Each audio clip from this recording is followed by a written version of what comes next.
We ain't sleeping till Hollywood, Hollywood. We ain't sleeping. And howdy, everyone. This is the No Sleep Till Hollywood podcast. I am Caleb McDonald. And top of the morning to you. This is your other co-host, Gaelyn Smith. And this is No Sleep Till Hollywood. We're not sleeping until we make it in Hollywood. And while we're up, we're going to be discussing the state of the industry and our place in it. And if you cannot tell by the accents and dialects that are coming out today, if you're watching the show, obviously you already know what the topic is for today. But today we are talking about one of Apple TV's greatest creations. One of the most joyous television shows to come out of the last, I'd say, 20-something years at least. I mean, it's such a joy, really. But today we are going to be talking about both seasons of Ted Lasso. Yay. Now that right there is time clap. Peak cinema. Peak cinema, and I love it. Yes. All right, we're not gonna do the accents the whole time because it's making my head hurt. But so we're gonna talk about Ted Lasso. If you guys have listened to our Emmys episode, you know that this is one of Caleb and I's favorite shows. Very much a jam. My father likes this show. Getting my father to commit to watching a serialized show and all the episodes of it. Shocking, friends. Shocking. So the fact that we did that, I'm very excited. But yeah, let's get into it. Caleb, anything else you want to say before we deep dive? If there's one thing I will always say about the show has my heart. Like, yo, if I could marry a TV show, it might be Ted Lasso. I might marry Ted Lasso. I don't know. Ted Lasso look like it's gonna cook you unseasoned food. The show? Yeah. You saying this after season 2? That's crazy. I just feel like if it was a spouse, it cooks you unseasoned food. Nah, it's a I forgot the term for it, but it's a potluck. It's a potluck. It got all the different food. I don't know. I studied abroad in London for like 3 months in 2018, and I'm here to tell you, unseasoned food, small portion sizes, sugar. Southern buffet. But let's get into the nitty gritty. Let's recap the show for people. Spoiler alert. Spoiler alert. I mean, you guys know how I feel. The show came out in 2020. Do better. But anyway. All right. So season 1, we meet Ted Lasso. And for people who don't know, Ted Lasso was a character that was created a long time ago. And then Jason Sudeikis and family were like, let's make this into a show. So we meet Ted Lasso. He is a fan favorite U.S. football coach. And he accepts a position as a European football coach. And if you don't understand that, European football is soccer, friends.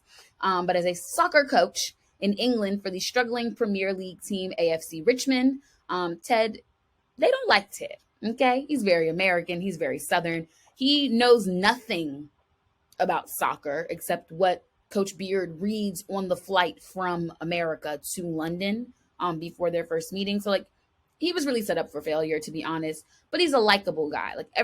He's a very just joyful, charismatic, lovely human. We like him. Everybody else does not. It's a rough time for him. But he goes over to London and he starts insulting the tea. He calls it what did he say? Hot brown water. Water. He does not like the tea. But he starts to make England his new home. The players start to, they start to like him a little bit more. And even the team owner, Rebecca Welton, who is played by Hannah Waddingham, we'll get into performances later because that's my girl. But even she, who, intentionally hired this man to ruin the team because she's getting a divorce from her husband, who's an owner of the team, and she wanted to ruin the team so he would lose out on his money. Even she starts to be like, dang, I played Ted, and now we're cool. But yeah, so that's like the overall. Caleb, you want to get into some of the character arcs and such? Okay, I mean, in season 1, we meet Nate, who we love because of his innocence. He's just this character who's present, who definitely wants to be in a better spot than he is now, but he's putting in the time, he's putting in the work, and he's waiting to get acknowledged. And so we love our water boy Nate. Then he's not the water boy. He is the team kit manager. Team kit manager. That is correct. Put some respect on his name. My bad. Nate, I'm sorry. Because he's going to come for you if you don't.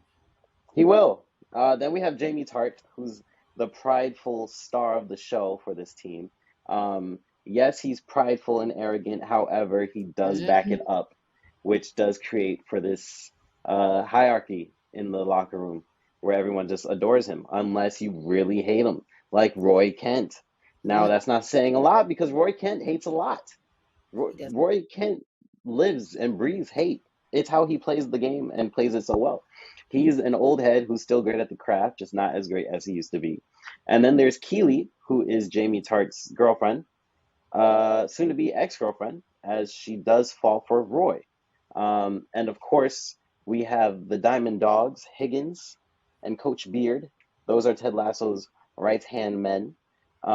Higgins was uh, Higgins was Rebecca Welton's, the owner's sidekick, so to speak, and Coach Yes, Beard was Ted Lasso's sidekick, and together they formed the Diamond Dogs. They are a family. a family. We are a family in a dying tree, branching up towards the sky. That was good. Caleb, That what was good. reference is that from? Before you I, embarrass me. I definitely have no idea. I'm gonna say High School Musical. What? What? I don't know. You said Sky. This is worse news than finding out that I'm recording through the wrong mic right now. I just, Caleb, You said Caleb, Sky. we are a family, like a giant tree, branching up towards the sky. We are a family.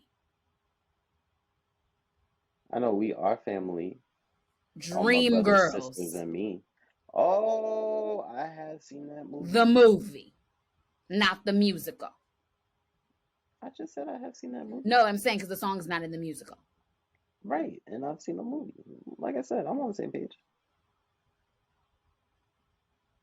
You got yourself upset. You knew the answer. I'm recording through the wrong mic. You over here stressing me out. Lord have mercy, Jesus on my soul. Just get into season 2, please. All right, let's recap season two for everyone. For season two, a psychiatrist is hired for the Richmond team. Why is this psychiatrist hired? I'm gonna just get into that real quick. We have a star, or as they call him, an ace of a soccer player Yes. on the mound, and he kills a dog. He kicks the ball hard. A dog is running into the goal, and sure enough, the ball connects with the dog. And goodbye, Earl is the name of our pilot. So long. Um, so that psychiatrist is there to help the one player. However, many go to this psychiatrist throughout the day, and they end up loving her. She stays for the season, and she does not like Ted. She does not. This is different because usually after maybe 2, 3 moments, people have a turnaround. Ted's their favorite. Ted's their absolute favorite. But no, we don't see that with this psychiatrist. And Well, she while we doesn't dislike Ted. She at just first, isn't amused. at first it was a dislike because of his lack of boundaries. But I don't remember her saying that she disliked him. She just felt like he didn't have boundaries. And she wasn't Um, amused by because like there's like the Ted Lasso. We'll get into this when we talk about favorite episodes, but like there's like the Ted Lasso, and then there's like the Ted behind the lasso. And I right. feel like she was just not amused by the Ted Lasso of it all. That's how I interpreted the beginning of their relationship. But it's great that you mentioned the Ted behind the lasso because in Mm-hmm. this season we do see why Ted is the way he is. We get some more backstory on this happy 24/7 showman. Mm-hmm. Uh, that being said, this season does dive way more into all the other characters. Roy Kent is no longer a captain nor a member We of the Richmond can't. team, so he's What's the struggling to song? I wish we had. I wish I Roy remembered the song. Kent, Roy Kent, Can't. and And then there then was a Jamie Tart one. I don't remember that one Jamie though. Tart, do do do Do do do do do, do do do. Jamie Jamie Tart, do, Tart. Do do do do do. Jamie Tart. Do do do do do. Jamie Jamie Tart. Tart. No, that one went off. I They ain't knew gonna what they were lie. doing. Um, so Roy Kent is struggling as a retired footballer. Mm-hmm. Um, but we do get a lot of development in Roy's relationship with Keely. Yes. Miss Welton, who's now besties with Ted, searches for love. Jamie Tart this season, he's confronted with his dad's toxicity, and we get a look at some of the things that, people say that a lot of geniuses or greatest breakout talents go through, which is an abusive parent. But also Um, Jamie Tart's whole like character arc. Like this man was on fake Love Island for like the right. first 3 episodes of the show. Like this No, man was out here being a reality TV fooligan. Not even a hooligan, a fooligan. he was everywhere. He was everywhere. He was outside. Then we have Sam Obisanye. Yo, Sam is the We love man. I Sam, don't man. care. And he learns to stand up for what he believes to be true. Mm-hmm. And then we have Coach Beard, who becomes a fuller character this season. He's not just this quiet man in the room who backs up Ted. No, this season we got some exposition, some backstory, some peek into his mind. And Yes. one of the most tragic arcs of season 2. Nate, from the Kit man that we all loved, is now an assistant coach who's so bitter and mean and eventually a traitor. Like quite literally, like this is what's wrong with giving people power when they haven't worked on themselves. Like he's literally like, this is for everybody who's trying to go to Hollywood, fix yourself first. Or else you're gonna be like Nate, just bitter and loud and wrong and not seeing the pearly gates of heaven with your Loud babies. and wrong. Mm-mm-mm. And ooh, I have so many grievances on details that we will discuss, We're because gonna we get will into be discussing Nate. honestly, I feel like the Nate conversation is like most of this episode. I feel like there's so much to talk about there. Right. But like, super excited for this show. We talked about the Emmys episode. Caleb and I had spicy hot takes about Emmys for this season, but we will say season 1 did win. Season 1 had like 20 something nominations. Right. And half of them were like multiple people from the show in the same category. So obviously they weren't going to win, but so many of those because you can only have one winner. But the show did win for Best Supporting Actress in a Comedy, Hannah Waddingham, Best Supporting Actor, Brett Goldstein, lead actor, Jason Sudeikis, and then, of course, Outstanding Comedy Series for Season 1. And Season 1 was great. And the more I'm thinking about Season 2, the more I'm like, ooh, I fear they may come back again. But I have hope for Abbott Elementary. I think that they're a strong contender, and I am very excited to see the fight. But anyway. Yes. So, Caleb, let's get into some of these favorite characters, shall we? Yes, we shall. Please, I would love to know who is your favorite character? Who's a favorite of yours? Sing the song again, please. Roy Kent. Roy Kent. I love me a grumpy ass grunting Roy Kent. He says about 107 words each season, to be honest. Most of them are fuck. But I love him. I just think he is grumpy in a way that is so he's an endearing character that does not want to be endearing at all. Like he's kind of like, if you guys have seen like the newest Grinch, where like he goes to like the groceries, because like the other Grinch is like he stays away from everybody, and this one he goes to the grocery store, but he just is real mad when people hang out with him. And I feel like that's how Roy Kent is in this like show. Like he cares a lot about people. He just doesn't like to articulate it, doesn't necessarily know how to articulate it. I love the relationship that he has with his niece.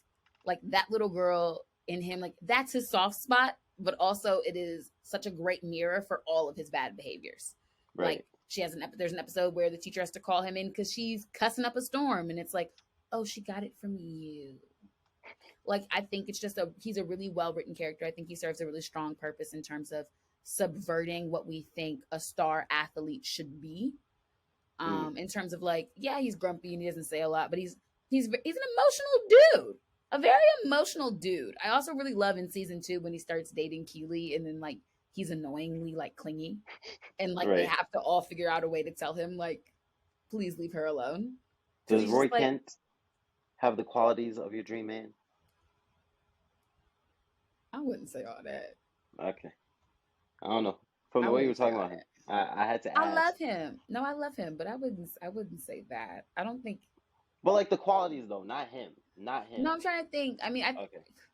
because he don't know how to communicate well Uh, enough. He's learning, Communication but he didn't. first. It's the communication like that lacks for me. I like the whole athlete lifestyle, but like other than that, yeah. I like that he has a soft spot for the niece. I like that he, comes back to coach and like whatever. But like he almost was like lost without like soccer. Like it was like he needed to coach to be a person. I Because hope also when he was doing that whole this commentary isn't thing when he was on the frozen news for for too sports, long. that was funny. That What? man, when he was like doing like the sports commentary on the news, and he just Oh, could yeah. not cuss. Peak comedy for me. Peak comedy for me. But yeah, Roy Kent is my man. Love him. Roy Kent. Roy Kent. If they have Roy Kent jerseys, Oh, I will Roy get one. Kent. Roy Kent. Roy Kent. He's there. He's here. He's there. He's every effing where. Roy Kent. That's There we go. right. He's here. He's there. He's every fucking where. Roy Kent. That was his theme song. There we go. Yep. I'm glad we got the rest of the words because I was like, I know there's more. Right. No, I knew it too. But my All right. favorite. I'm not gonna lie. Okay, All I'm right. gonna mention one that's like honorable mention, like very close to being my favorite, and Okay. that's Sam Obisanye. Oh my gosh, Sam, My love guy. Sam, My guy. smiling every time, does My guy. whatever he's told, is capable of whatever. The power that he has, the conviction that this Mm. man carries. He's a whole man. He's a whole But man. also, Sam, the seductive, the seducer, the Yo, player, the poet. the poet. He's not coming in Okay, your DMs with like you up. He's coming with your DMs like, he have you came with smelled the roses? poetry. He came with poetry. He seduced our good sis Rebecca, Right. Which snatched her. that's a whole conversation. Woo, Because I say he's snatched a her. whole man, but He's a there's baby. 20 years missing from that. I was gonna say because isn't he like? And like the thing is, this like we don't ever fully. I feel like he's like 19, 20. Like I don't even think he's over 21. I think no, I think he's either 23 or 26. Oh. For some reason, I thought he was like little, like young. It doesn't really matter, I guess, because either way, Rebecca's still like 20 something years older than him. Right. Oh, Or as the old people say, twice his age. What you say? twice his age. What you say? Oh, for? No, I was looking and he might his character was born in 2000. So Le- the first season 22. came out in 2020. Right. No, But so he's 20. So he's but he 21 when this didn't. happens. Yeah, he's 21 when this happens. That's what I said. I said he was young. Yeah. Go ahead, Rebecca. So Sam is like a light, a heart, a treasure, and you love Sam every time he's on screen. That Mm-hmm. being said, if I gotta give my favorite characters to someone, I don't care how basic it is, Ted Lasso. Ted Lasso is my favorite. Because Basic. Ted also has, Would you like a pumpkin spice latte with your Uggs? You no, but I'll basic take a vanilla Becky. chai. I will Basic take a Becky. vanilla chai.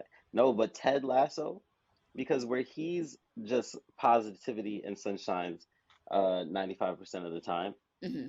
he also like spreads that positivity and sunshine. Sam, it'll affect you like you'll be able to Mm, carry some with you for the day. But Ted, he makes sure that in your day you have some sunshine, you have some rainbows, you have some flowers, and you have I don't know the can we talk about the fact that since episode one, since season one, Ted has been making biscuits for Miss Welton every episode. They didn't just stop like I thought most they only TV did that the first shows. season. I really don't remember that in the second season. No, they did it the second season, and I loved that because most TV shows, once they mention the secret, the big reveal, like, oh, it was me this whole time, they usually just stop, and that be Yeah, agitating me. But no, I remember it happened in the second season because he then gave biscuits to the therapist, you're psychiatrist, right. You're right. And she was like, "Why are you doing this?" right? She And was so so, grumpy. I ain't gonna hold you. We could talk about like the black woman therapist trope, and I really enjoyed her mostly because she just did not care. at all, Like she's she like, cared about your health, but she ain't care about you. right? She said, "Okay, Ted." Okay, She was then. like, "You don't have to make me biscuits. Goodbye, sir. We don't got to be friends. I don't have to like you to help you. Like, we good." Right. But those that's Ted's my favorite character, I would say. He lassoed me in. What if that's why they named I him feel like Lasso? that's the title right there. He lassoed me in. Okay. That Anyway, so when I think about the show, it's hard for me to think of favorite episodes. I mostly have like favorite storylines and favorite moments. mhm. Um, but I have a few episodes that I would like to discuss.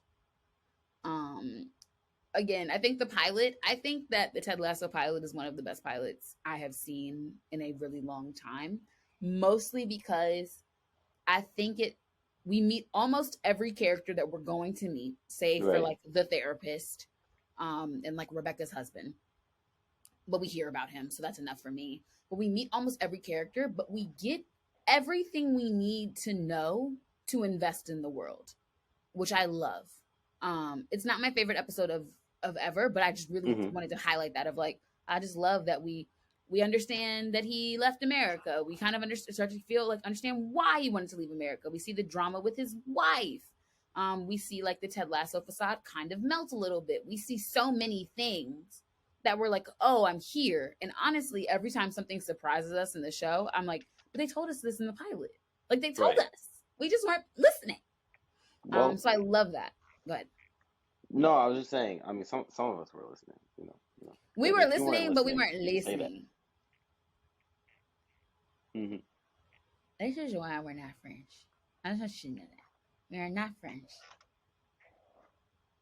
Don't Jesus and marrow us, dang it. I love a naughty. What?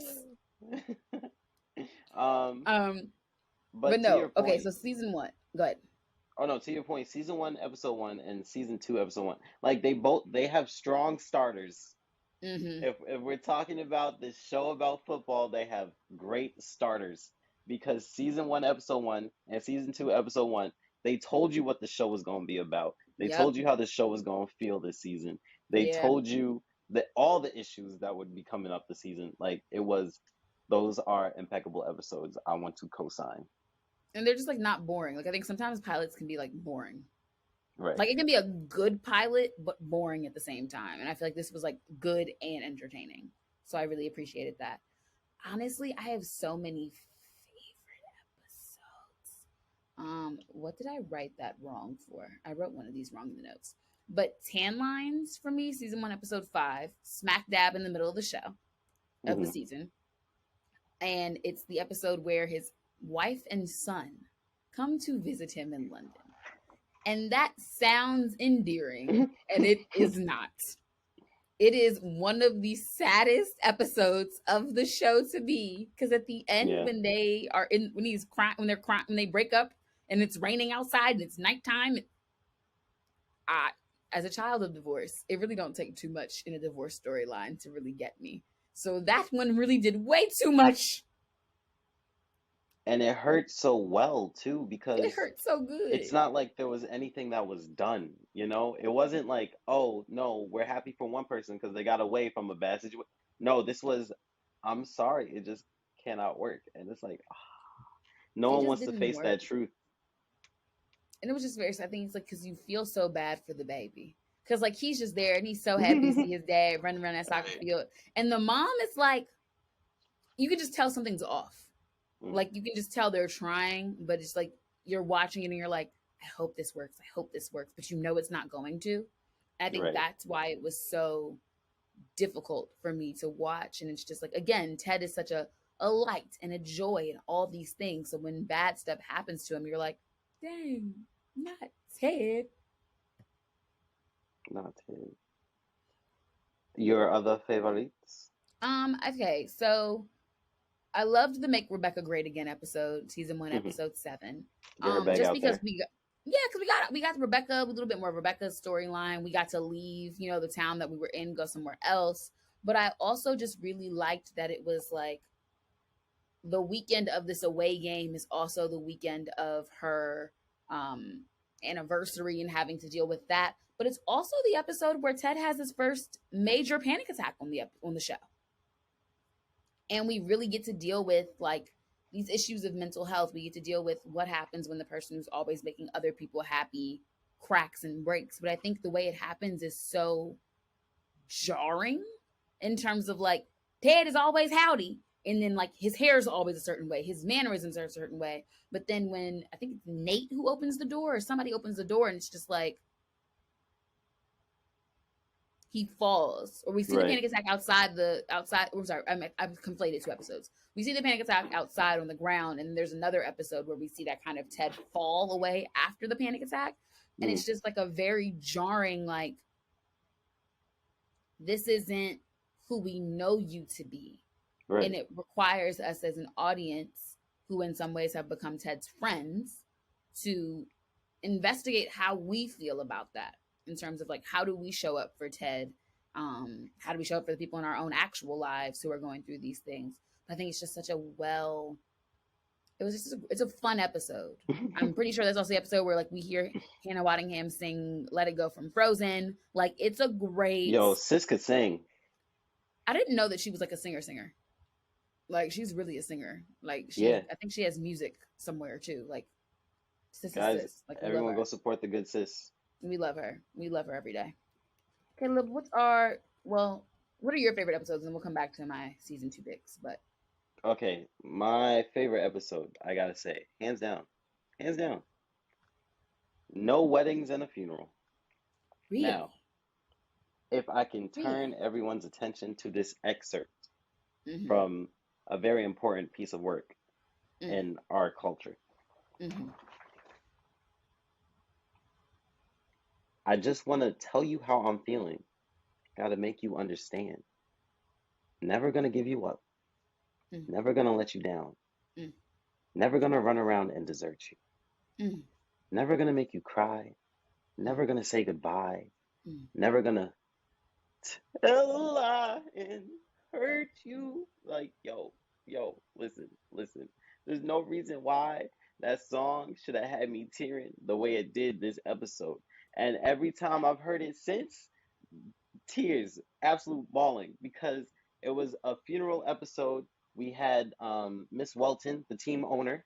She was going to her father's funeral. She had very, very strong feelings against her father.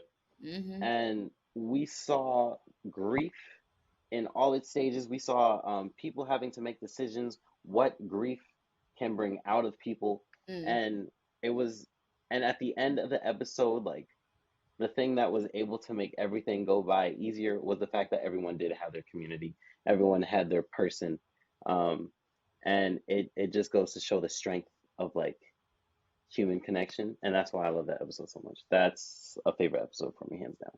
The funny part for me was that scene where they're in like the little side room or whatever, and the priest kept telling them to come be quiet, and they were drinking. Right. I think that just is a scene that for me just sticks out as like, what the hell? Like, why were y'all doing this? Absolutely, especially when we see that her Miss Welton's niece finds out that, oh, you're seeing the soccer player that I like. Oh, that's cool. You're amazing. I'm gonna leave now. Yeah, I loved it. I will say another strong contender for me of season 2, the Christmas episode, Carol of the Bells. Ooh, that's again, because it had a large part to do with my good friend Roy Kent. And him and Keely trying to spend their first Christmas together. It's supposed to be sexy Christmas. And then the baby ends up with them. And she has halitosis. That girl's breath. Yo, you could tell, like, it was bad.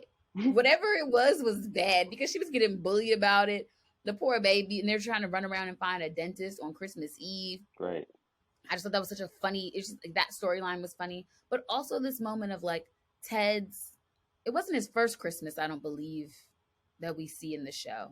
But, like, him dealing with the divorce, the distance with his son, he's sad. He starts drinking. He runs into Rebecca.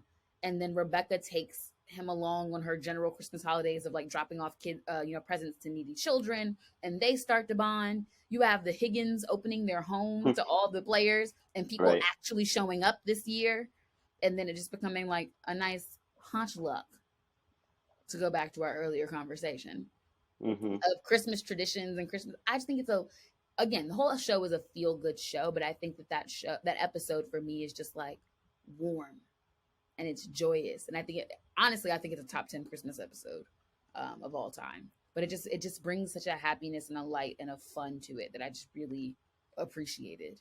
And also, like, British Christmas is different than American Christmas, so it's kind of like fun to see.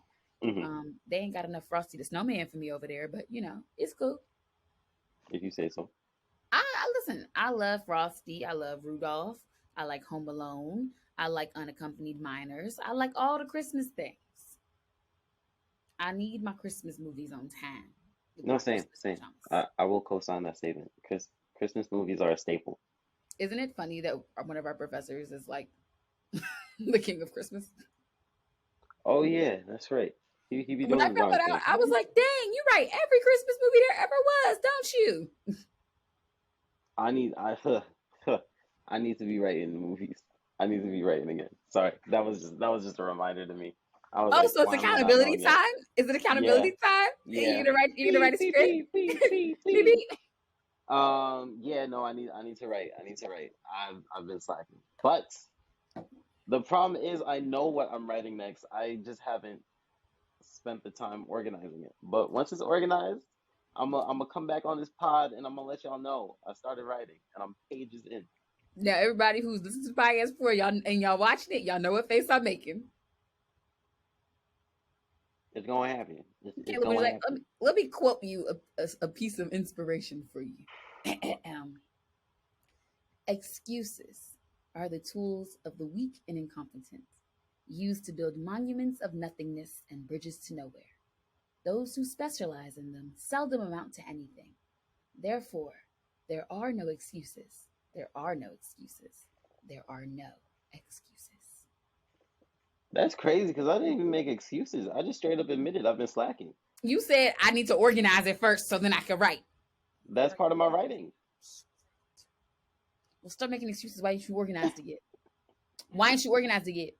I told you I don't have excuses. Like it's just pure. I haven't been organizing, but I'm going to. I'm going to tomorrow. Piss poor preparation promotes piss poor. Please. Piss poor practice promotes pain. Next, out of the accountability zone. Yes, we out. We move back to Ted Lasso and them. Well, accountability is the thing. Actually, no, we can use it. Make a better segue.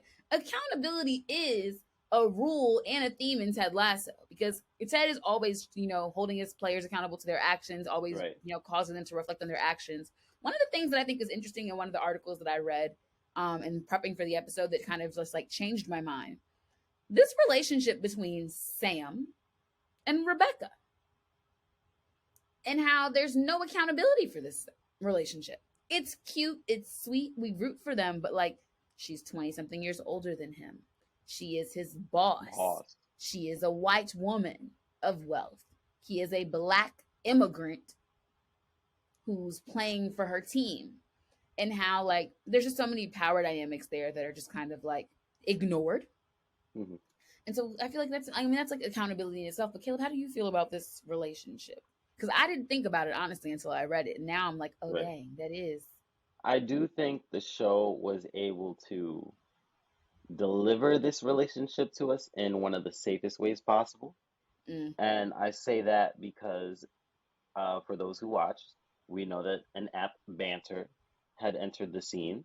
And Banter was this app where you did not know everything for everybody. Yo, Banter was the chaos that was just Banter was the best. And so Banter is this app where you anonymously talk to people. You don't know what they look like. You just have a description that you go off of, and from there you just communicate, see what happens. They had been talking for a while without knowing who was who. So that being said, when they did finally first meet up, it was as if those feelings were, well, no, the feelings weren't like met with like 100% intention, but like we could tell that there were some strong feelings from the anonymous communication. Yeah. So it made it much easier and much more believable that like this relationship might be more out of feelings than any other factors. But still, I that feel. doesn't change anything. No, it That's what I'm doesn't at saying. all. It's like I'm because that's my question is how do you feel about the dynamic? Because the feelings are Oh, valid, but the dynamic is the dynamic. no, okay, so what I'm saying is that because of the way they delivered it to us, Hmm. I'm more okay with it. Like Okay. I'm not against seeing where it goes given how it started. If it had started with the two knowing each other, then yeah, like all those factors are there from the gate and it does kind of like that will play into your decision making versus Hmm. where we are now where they made their decision, now they have now that and now they've been given like all the information and have to make Yeah. a decision from there.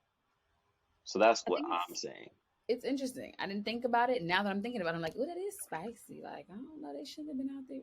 So I think it'll be interesting to see how far it Right. goes. Right now, it's still like because they have that moment where they like break up, quote unquote, because Hannah, Rebecca's Hmm. like, oh, I need to go focus on myself. And they kind of still come back together. So it's like their relationship is kind of like up in the air. But another relationship that's also very up in the air is our good sis, Keely. Keely, and our good friend, Roy. Roy. I loved their relationship. I really did. I thought that Hmm. they were great for each other. I thought they were so much fun. But they definitely, she's younger than him. He's at the end of his career and starting a new career. She's kind of growing this first career of hers. Like they're in different places. But like I want them to work out so bad. And at the end of season 2, it's like they're spending the summer apart. It feels very, it's not you, it's me. And I just want them to work because I like them a lot. They're really cute and fun. They were. They are. We don't know for sure what their ending entails, We but don't. it does look like Jamie might be getting a second go around. Hey yo, Jamie Tart do is sliding his little baby shark ass up in here, and I don't like it. Yeah, I no, don't like it because at all. during that funeral episode, he said, "Yeah, listen, I gotta tell you something. I'm gonna tell Yeah, you something. I did come back here for you, with his pursed lips. Ugh." To you. And You he know he's was from like, Boston in real life. "That The makes actor's from sense. Boston. I could see it like visibly." The swagger makes like the Boston attitude makes sense, but the accent is so Uncanny. yeah. I would have thought he was British. Yeah. That did just change a lot of the show for me. I don't know how.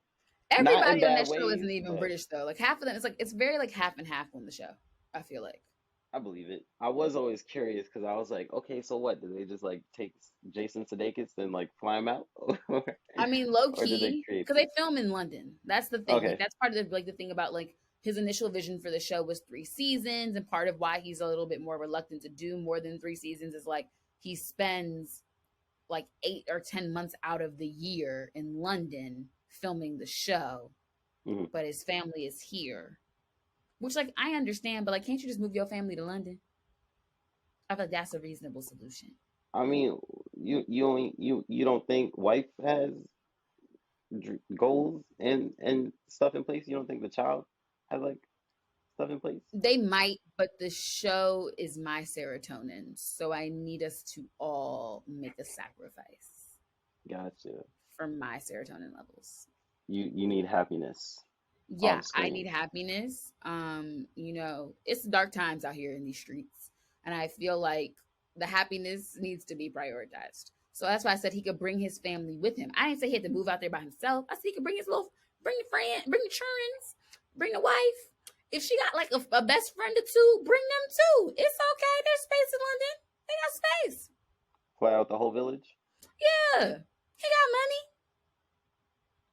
Ain't ain't he in a apartment that ends in a half? Ain't he in like apartment B half or something? I don't know. I'm not I his don't know. manager. He can just bring the Well, family. Is my it point. is fiction. It can happen. It can happen. It's It can happen. right. Oh no, I wasn't talking about Ted. I'm talking about Jason. So speaking of families, while we want Jason Sudeikis to bring his whole family with him, Jamie's daddy gotta go. I don't like Jamie's dad. That moment where he comes in the locker room drunk as hell, just talking smack and Mhm. embarrassing Jamie hurt my heart so bad. I wanted to hug Jamie. And I don't like Jamie that much. But I just felt so bad for him. And then when like Roy hugs him, it just Yeah, no, I'm not gonna lie to you. There's been a couple times this recording episode that I've mm, almost teared. Right then, oh, not again, crying. the tears. No, to you read the doc. Yeah. I'm a mess when it comes to this show. So like the fact that the fact that they didn't show us abusive father at the same time that he was this prideful, arrogant mess. Right. Like, no, they said, here's his character arc. Oh, he's amazing now. This is what happens to him the whole entire time. Yeah. And it doesn't even come across as yeah, this is why he is the way he is. It's just no, this is something that he's dealing with, and it does aid in the whole. You shouldn't treat people like that, bro. I really just hope his dad doesn't come back. And because I just don't, I personally do not think that his father will apologize. And if you're not going to come back and you're not going to give Jamie the apology, then like I don't want you back. Quite literally. Like that's where I'm at with it. Mhm. But that's like my own parental stuff that I be dealing with too. Like parents and apologizing, it don't really be happening the way that we like it to happen. Maybe like if I saw it on Ted Lasso, I would believe. I would believe and believe. But it's not giving I believe Right. and believe right now. No, yeah, no. The typical parent apology at least dismisses some accountability there with some. Okay, well, I mean, I I don't remember this, but But if that's how you feel. if that's what happened, if what you're telling me is true, then you know what? I My other am. Yeah. my other favorite parent apology is you want to go with me to the stuff? Like You it's hungry? you hungry? Dinner downstairs. I made your favorite. Like that's not the apology. It's not. It's really not. Oh my gosh. You guys, I just had another moment of deja vu. I think I've had one of these on the podcast before, but we were having the same conversation about this show, and I literally said what I just said. And Caleb was wearing the same outfit too. What's gonna happen next? I don't know. I don't know. But when I be having deja vu moments, I have to call it out because that was crazy. I literally just had one. Anyway. So aside from Jamie's dad, right? Mhm. We also do have not Jason. We also do have Ted being a dad. Do we think that we are going to get more family content this season? I don't think so. No?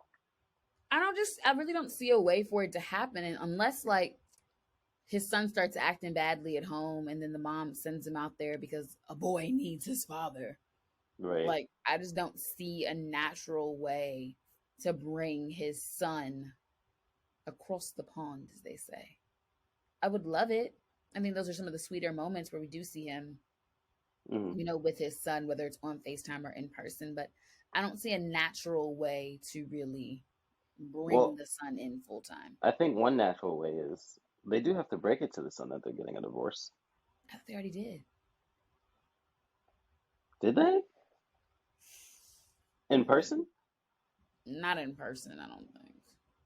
Oh, cause like yeah, no, I like think in over general, FaceTime. I think like they sat him. They no, because remember, I think that's like part of the Christmas episode or something. Like they sit him down.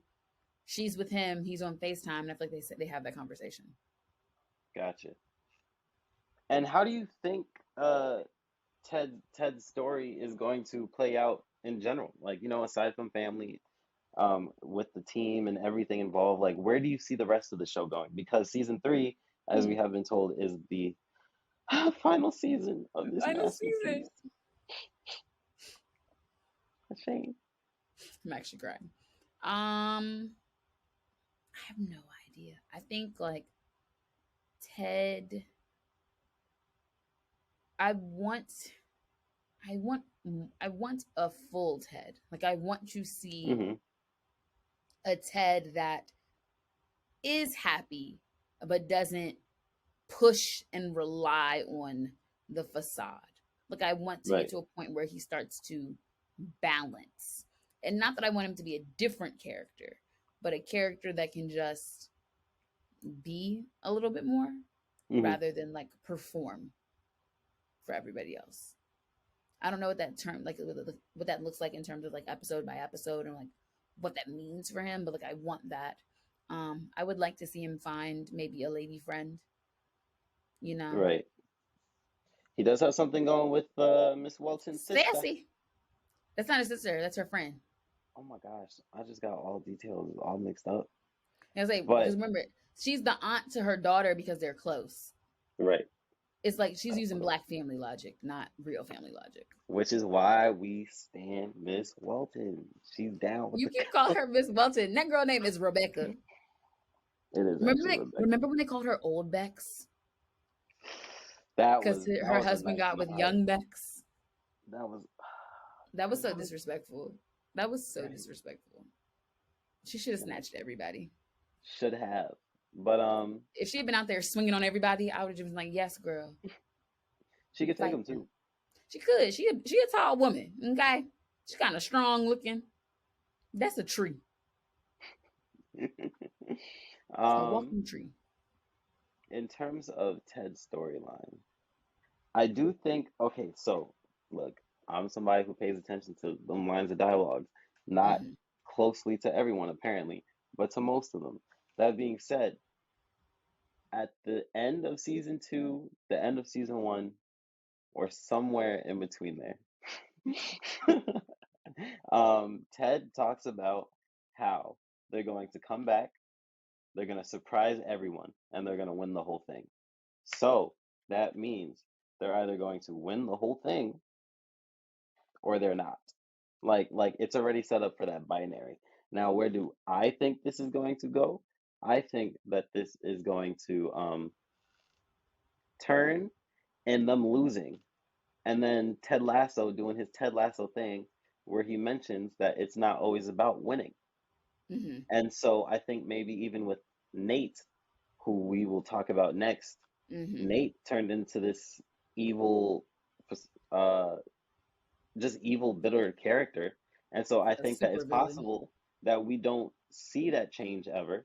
And even though that was on Ted for that change, Hmm. because that's who Nate believes it to be, at the end of that episode, when they do lose, when Nate won, Ted's gonna still give him a good, hand hug, a nice little professional courtesy, and he's going to say, you can't win them all. And I think that will be our season three storyline. I need to just hurry up and put it out. Yeah, no, 'Cause I, immediately. I, this is a show that I just actually don't like to spend time thinking like what might happen. I just want to see it. Damn it! Right. I don't want to. I don't. Don't make me predict. Don't make me. If I was gonna do all that, y'all should pay me to be in the writers' room. I just want to watch it. No, Okay. I just want to feel it. Ugh, cause yo, that show really be doing, yo, it be injecting me with emotions. Not Yeah, injecting you with emotions, Caleb. yeah, That's funny, but strange. We'll come back to how I feel about that sentence. okay. Um, Um, let's get into Mr. Nathaniel. Okay, because I used to love him, but now I don't. yo, he In the used to be words the of Lauren Hill, sweetest. he He was used the to be the sweetest sweetest thing, but now he's not. Um, because go ahead. no, because we watch him from this kid man, as I described earlier, who Hmm. was very much doing anything he can for the spotlight. Right. Then, um, then he got a bit of the spotlight. And Hmm. in getting a bit of the spotlight, that means his role had been bumped up. Coach Lasso was actually taking his suggestions, something he was very unfamiliar with. Right. And then we even got a cool nickname, Wonder Kid, which he didn't feel too proudly about because it came He, from a mistake. He was not enjoying it at all. However, if you're yo, going the to way he mess up, treated the way he treated the new kit man when they gave him Right. the jersey and then everybody left and he's like threw it at him and like basically did he push him into a wall? Like he was Yeah. He said, if you ever call me that and make fun of me again. And it's like, yo, you're the only one. Because don't get me wrong, I understand. It would be embarrassing that you got this nickname from but also these like kids. he created it for himself. Right. But my point is, even with the embarrassing story like attached, he like Wonder Kid is a great nickname. What the Wonder Kid, you did amazing. Like it's not tied to the yeah, so It's just it's ridiculous.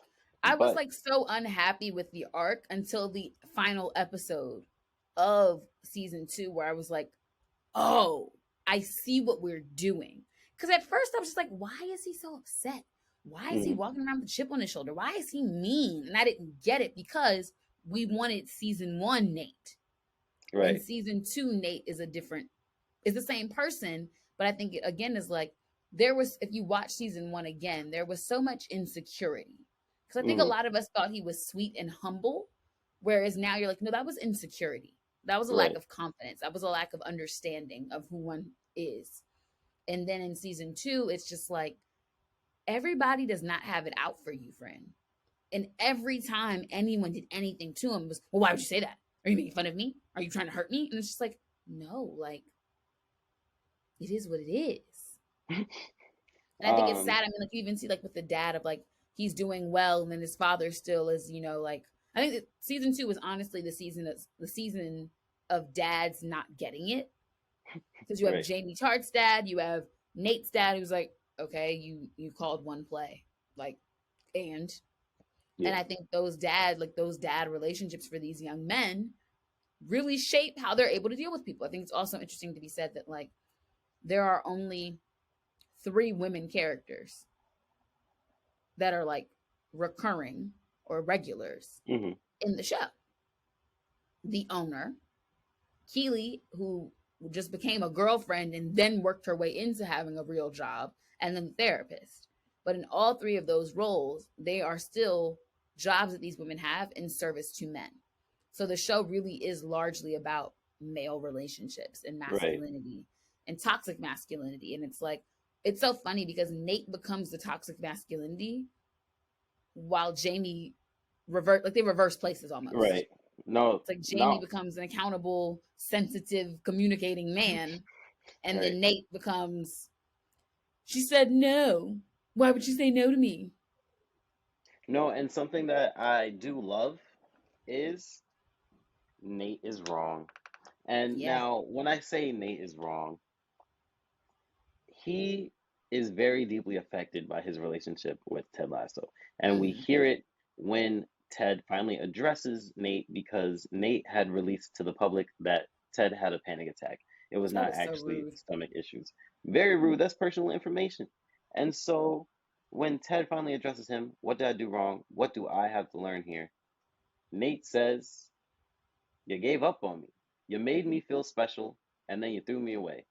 And Literally. then he said this, and this is why I know for a fact he's wrong. Like it's okay to, be in your feelings, but when Right. facts could help you see otherwise, he said, I gave you that picture of us, and instead you have picture of dumb Americans on your desk. You mean his family? His family? His family are some dumb Americans? That's very interesting. Two, if you paid attention to the show, you would see that the photo that Nate actually gave Ted was on his home dresser. So Yeah. you actually had a bigger spot, relatively speaking, than his desk, but Because also Nate think wanted about to it. get tied Why up would in I have a details. picture of somebody on my desk that I see every day? Versus when I go home, it's, oh, let me remember my family, my work family. Right. Also, that whole thing when he kisses Keely without her consent and then like is upset and then it becomes upset with Roy because Roy won't fight him. I'm like, bro, you literally assaulted somebody.